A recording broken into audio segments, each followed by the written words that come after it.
I wouldn't trust this woman if she stood on a stack of Bibles and had her tongue notarized. Not a damn thing she says comes out her mouth. Now, it's not every time you hear on the news that a politician got busted for abuse of office and corruption because the instruments to prevent such acts have been put in place, but Tiffany Henyard, a mayor representing Dalton, Illinois, has grabbed the headlines in the past few days as she is facing a whole lot of accusations from the city trustees that allegedly include abuse of office, money laundering, and trafficking. But then a few days ago, news broke that the FBI had involved themselves into the situation and she has been served subpoenas, and girl, y'all won't believe Tiffany has gone MIA, and some sources are even reporting that she might have escaped the country. So in the last couple of days, news about Tiffany Henyard's alleged corruption and misuse of office has been trending on every social media network. The allegations raised against her were serious allegations. So if she was indeed guilty of what they are accusing her of, why hasn't she been recalled by the people of Dalton and kicked out of office?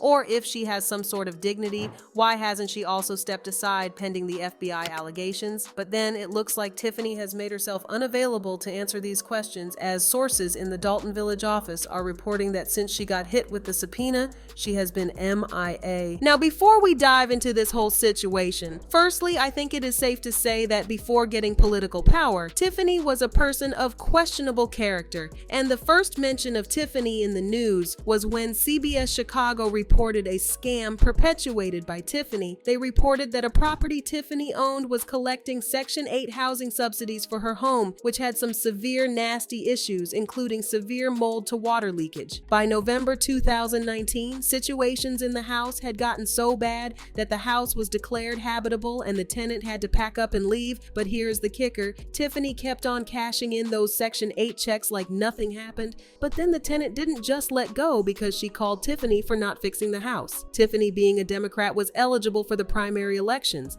and a few months into the primaries, she began criticizing the incumbent Mayor Riley Rogers. She criticized how he ran the village, his policies. His team also had a fair share of the criticism. Tiffany grew in popularity, and also a lot of people shared her sentiments, because when the primary elections came, she defeated Riley Rogers to the ticket to contest the elections of the office of Mayor of Dalton. In the general elections, her opposition was independent candidate Ronnie Burge, who stood no chance against her because, as y'all know, Illinois is a blue state. Tiffany won the elections with more than 82% of the total votes cast. Jennifer assumed office with a group she referred to as her Dream Team, which was integrated into the Board of Trustees. However, it didn't take long for her Dream Team to become her foe, as they were not okay with how Jennifer managed the office, treating it like her personal business. Within just 6 months of her tenure as mayor, the trustees were already criticizing her, accusing her of mismanaging municipal funds and operating a low transparency administration. Now, one of the issues raised by the trustees was Tiffany's spending habit.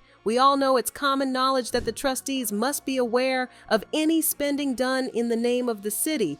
But Tiffany has been spending the city's money like it was hers. She was accused taxpayers' money to assemble her personal security, personal stylist. She was accused of using taxpayers' money for jet setting herself, and this whole exercise cost the village hundreds of thousands of dollars annually. By April 2022, things got so messy that the village board sued Tiffany, accusing her of having some serious conflict of interest. But Tiffany wasn't ready to down without a fight, and she furied back, accusing certain trustees of stirring trouble, and even went as far as locking them out of their offices and canceling board meetings.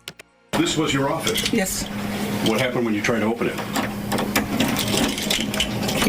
Well, I guess right now I'm going to work from here, but this is not going to stop me. This is my job. This is what I get paid to do. Excuse me. And that's what I'm going to do. As you just saw, is chaos amongst our 4 trustees.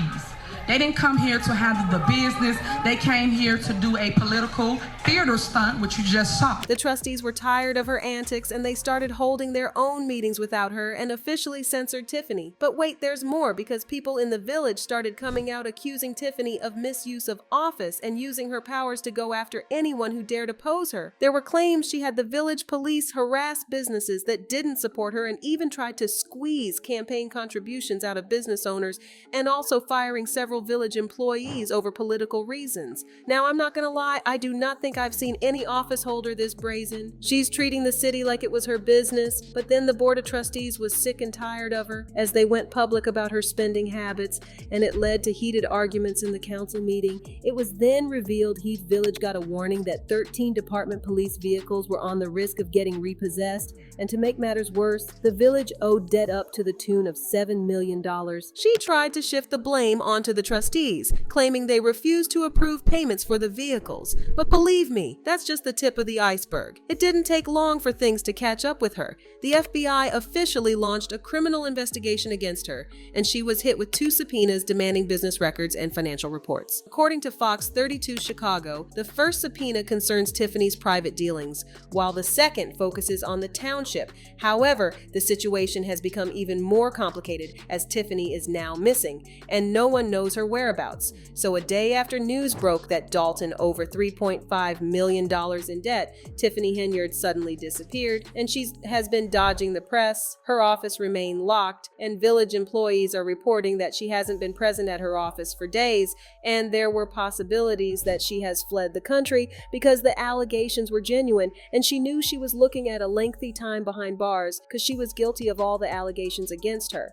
News of Tiffany Henyard being busted for money laundering and abuse of power had fans talking, and they left comments saying, "Tiffany Henyard is going to lose that pompous attitude real fast when she's testifying about how she stole from the taxpayer, just like Fannie Willis." You can see it coming, and if Henyard doesn't lose the attitude, well then she's just going to help the FBI's case against her. How in the hell did she get elected? Who the hell elected her? And why the hell did they see her trashy ass and say, "Yes, let's give her access to the city's funds"? I don't live anywhere near this town. I don't have anything invested in this town. I don't know anyone from this town, but sure as hell hope she goes to jail and these fine people learn a valuable lesson. Vote for qualified candidates from now on. So, do you think Tiffany fled the country after the FBI got involved in the case? Or do you think she's going to make her comeback? Let me know what you think in the comments, then check out this next video.